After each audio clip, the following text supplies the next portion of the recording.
एक बार की बात है, सुरुचि का बेटा उत्तम महाराज उत्तानपाद की गोद में बैठा खेल रहा था। ध्रुव बगल में था। उसने सोचा मैं भी पिताजी की गोद में उछलकर बैठ जाऊं। जो उछलकर बैठना चाहा तो संभावना ये थी कि जो उत्तम था वो गिर सकता था।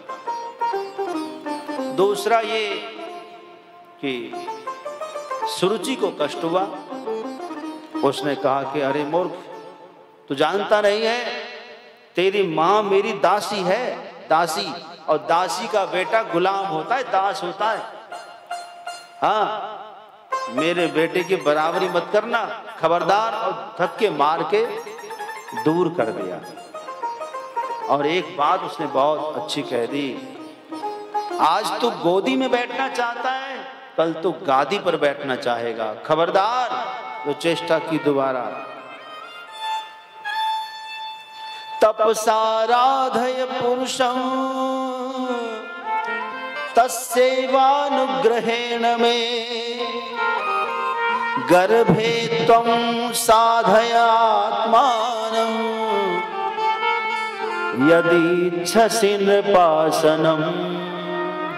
सुनो, यदि तू सचमुच में राजा की गादी पर बैठना चाहता है तो जा, पहले तपस्या करो जंगल में जाकर। जब परमात्मा का दर्शन हो जाए तब उनसे कहना कि मेरा जन्म सुरुचि की कोख से हो जाए।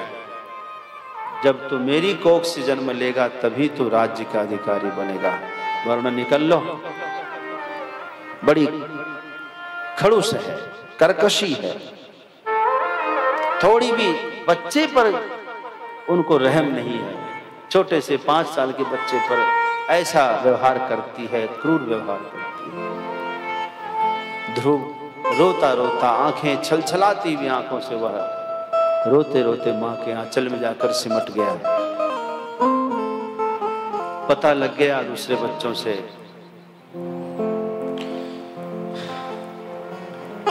क्रोध भरे सौतेली मां के वचन को सुनकर रदपत ध्रुव के ओठ फड़कने लगे, नाक उनकी फुफकारने लगती है मानो क्रोध में।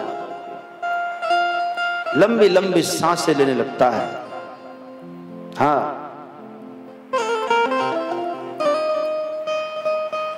भोग की ओर जो ले जाए वो सुरुचि है, और भगवान की ओर जो ले जाए वह सुनीति है। सुनीति है। कैसे कहती कि लड़ाई करो, कह कि नहीं बेटा बहुत अच्छी बात है, माँ ने ठीक ही कहा है, तुझे पहले भजन करना चाहिए भगवान का, भगवत प्राप्ति हो जाए।